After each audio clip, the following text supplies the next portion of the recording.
정보부서에서 첩보들을 모아서 정보를 생산하는 목적 중에 하나는 전장 가시화입니다.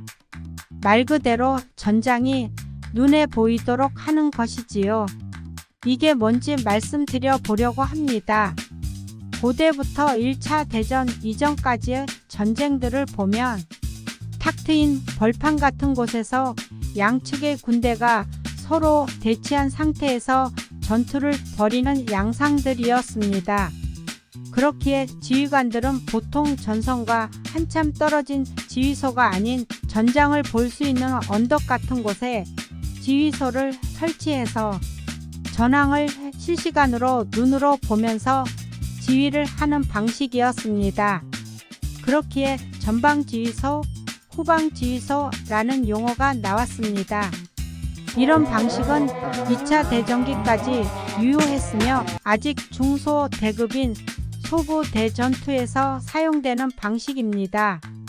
그렇지만 1차 대전, 2차 대전을 거치면서 전투가 대규모화되고 전선이 수백 킬로미터이면서 수백만의 양군이 곳곳에서 전투를 벌이는 양상을 보였습니다.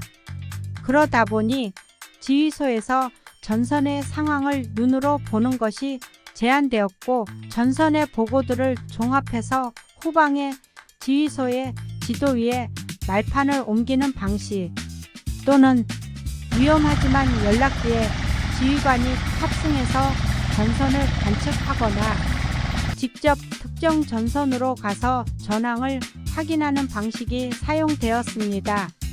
그리고 이러한 방식은 한동안 유지되다가 냉전 이후 C4I 체계가 보편화되면서 다들 모니터를 보면서 확인하는 시대가 되었습니다. 미군을 필두로 시작된 이런 방식은 이젠 우리나라에서도 대대급 더 내려가면 단차 단위로 이런 C4I 체계로 전황을 확인하는 것이 일반화되었지요. 그렇지만 이런 지도나 모니터를 보면서 전황을 확인하는 방식은 한계가 있습니다. 일단 전선의 부대들이 제대로 보고를 해야 하며 이런 보고들을 종합해서 처리 후 가시화하는데 시간이 필요합니다. 아직은 이런 것들을 사람이 판단해서 하다 보니 오차도 있고 오보거나 지연보고 등으로 정확하게 하는 것은 제한이 있습니다.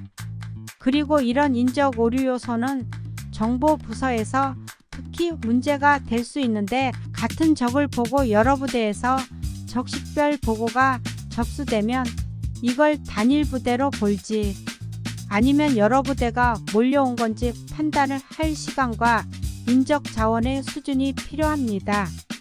2차 대전 초기 프랑스 전선에서 독일군의 출현에 패닉이 온 프랑스군이 이걸 제대로 하지 못해 독일군의 규모를 오판하고 전선이 무너진 사례가 있지요. 그 유명한 롬멜 전설의 시작입니다. 물론 이런 업무들은 관련 지식 및 숙련도가 있어야 하는 업무들이고 제가 아는 한 우리 군에선 잘하고 있습니다만 전장 가시화를 위해선 여러 정보 자산과 아군의 보고가 필요합니다. 아군은 자신의 위치와 상황, 접촉한 적을 보고하고 정보 자산을 통해 전선 중심의 적을 확인해서 이를 처리하고 종합해서 전장 가시화를 실시하게 되지요. 하지만 이런 첩보 자산들을 제대로 활용하는 것이 제한되는 것도 현실입니다. 이런 원인이라면 지상군의 주요 화력수단이 포병인 것도 원인일 수도 있고 상대해야 할 적이 너무 많을 것도 원인일 수 있습니다.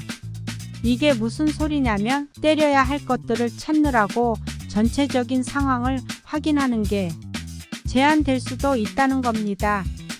표적 찾기에 집중하다 보면 정작 필요한 전장 가시화와 향후 판단을 하기엔 문제가 있을 수도 있다는 거지요. 그런데 그게 어떻게 보면 첩보 자산이 부족해서 생기는 문제일 수도 있습니다. 한정된 자산으로 여러 가지를 동시에 하려다 보니 어떤 건 하고 어떤 건 포기해야 하는 거지요. 물론 하는 일은 큰 차이가 없기에 다들 열심히 해서 전장가시화를 하려고 노력 중입니다. 그리고 더 중요한 요소는 통신입니다. 통신이 안 되면 서로 보고를 해도 못 받는 경우가 생겨버리는데 그러면 결국엔 전장가시화를 하지 못해 지휘소에선 아군은 뭐 하는지 모르고 적도 어떤지 모르는 눈뜬 장님이 될 수도 있습니다. 그냥 지하 벙커 속에 히틀러가 되는 거지요.